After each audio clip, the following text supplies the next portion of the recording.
Super shop, তাও আবার পাইকারি। এমন আবার হয় নাকি কখনো? সুপার শপ তো সুপার শপই, এখানে কি কোনো পাইকারি জিনিস পাওয়া যায়? তো এরকমই একটা শপের আজকে সন্ধান দিব আমি আমার ভিউয়ার্সদেরকে। আজকে আমি চলে গিয়েছিলাম একটা শপে, যেই শপে কিনা এত এত এত এত বডি স্প্রে ছিল, আমি তো দেখে এক মুহূর্তে পুরো পাগল হয়ে গিয়েছিলাম। কি কিনবো, কোনটা নিব, কিভাবে নিব, এসব ভেবে ভেবেই আমার অস্থির লাগছিল। দোকানটাতে এত এত টাইপের ভ্যারাইটি ছিল যে আমি দেখেই একদম মুগ্ধ হয়ে যাচ্ছিলাম। আর আমার একটা প্রবলেম আছে, সেটা হচ্ছে করগন্ধের বডি স্প্রেগুলো আমি নিতে পারি না, সেজন্য আমি খুব বেশি একটা চেক আউট করিনি। আমার এখানে যা যা দরকার ছিল তার চেয়ে একদম বেশি লেভেলেরই ছিল। আমি যা শপিং করতে গিয়েছিলাম তার থেকে একটু বেশি আমাকে নিতে হয়েছে, কারণ জিনিসগুলো দেখে আমি কেন, আপনারাও লোভ সামলাতে পারবেন না। এই দোকানটাতে এমন কিছু নাই যেটা আপনি হাতের কাছে খুঁজে পাবেন না। খুব সহজে, খুব ইজিলি ভাবে যে আপনি যেতে পারবেন দোকানটাতে। ছোটোখাটো একটা সুপার শপ বলতে পারেন, তবে এখানে সব জিনিসগুলো আপনি পাইকারি দামে পাবেন। যেখানে আমাকে নিয়ে গিয়েছিল আমার একটা ফ্রেন্ড, এর আগে আমি কখনো এখানে যাইনি, সুতরাং আমি এর ব্যাপারে আইডিয়া ছিল না।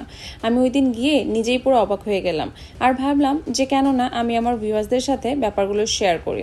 তো এখান থেকে আমি অনেক কিছু কিনেছিলাম, যা যা আমার প্রয়োজন ছিল। আপনারা দেখতেই পারছেন আমি কি কি জিনিস কিনেছি, এবং যা যা দেখিয়েছি সেগুলোই আমি কিনেছি। খুব আহামরি জিনিস আমি কিনিনি, তবে যেগুলোই কিনেছি আমার এত অল্প টাকার মধ্যে যে এতগুলো শপিং করতে পারবো এটা আমি কল্পনাও করতে পারিনি। এই অলিভ অয়েলটা আমার খুব বেশি দরকার ছিল, তবে বেশি দাম দেখে আমার সব সময় কেনা হতো না। এখানে আমি 300 টাকা কমে অলিভ অয়েলটা পেয়েছি। প্রত্যেকটা জিনিস এত বেশি রিজনেবল যে আপনারা না গেলে কেউই বুঝতে পারবেন না। দোকানটার অ্যাড্রেস আমি আমার ডেসক্রিপশন বক্সে দিয়ে দিব, আপনারা সেখান থেকে অ্যাড্রেসটা দেখে নেবেন। তো আজকে ছিল আমার মাসের শুরুতেই কিছু টুকটাক বাজার করার, সেগুলোর জন্যই আমি বের হয়ে গিয়েছিলাম। আর গিয়েছিলাম আরেকটা মার্কেটে, সেখানেও খুব সুন্দর সুন্দর পাইকারি জিনিস পাওয়া যায়। তবে এখানে একটা সমস্যা হলো, আপনি 1 পিস বা 2 পিস করে নিতে পারবেন না। আপনাকে নিতে হলে পুরো একটা বক্স বা পুরো একটা সেট মিলিয়ে জিনিসগুলো কিন্তু নিতে হবে।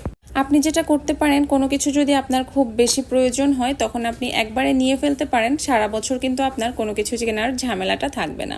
তো আমি এরকমই করেছিলাম, আমার যা যা প্রয়োজন ছিল আমি একবারে অনেকগুলো করে, যেমন আমি কি পাঞ্চ ক্লিপগুলোই নিয়েছিলাম প্রায় 1 ডজনের মতো। আমার 2টা আংটি খুব পছন্দ হয়েছিল, এর মধ্যে একটা আমার ফিঙ্গারে হচ্ছিল না, বাকি একটা হয়েছিল, আমি সেই একটা নিয়েছি। তো এইভাবে করে বুদ্ধি করে আসলে আমরা যদি চলি, মাঝে মাঝে কিন্তু ভালোই হয়, কিছু টাকা বেঁচে যায়। সেই টাকাগুলো দিয়ে পরবর্তীতে আমরা রং বেরঙের খাবার খেতে পারি বা অন্য কোনো জিনিস কিনতে পারি। সামান্য একটু বুদ্ধি করে চললে কিন্তু আপনি সংসারে অনেক উন্নতি করতে পারবেন। তো যাই হোক, আমার মোটামুটি কেনাকাটা খুব আহামরি ছিল না, এই আমি যা যা দেখালাম তাই কেনাকাটা ছিল। কেনাকাটা শেষ করতে করতে যে পরিমাণে গরম পড়েছে, আমার মনে হচ্ছিল যে একটু শরবত টাইপের কিছু খেলে খুবই ভালো লাগবে।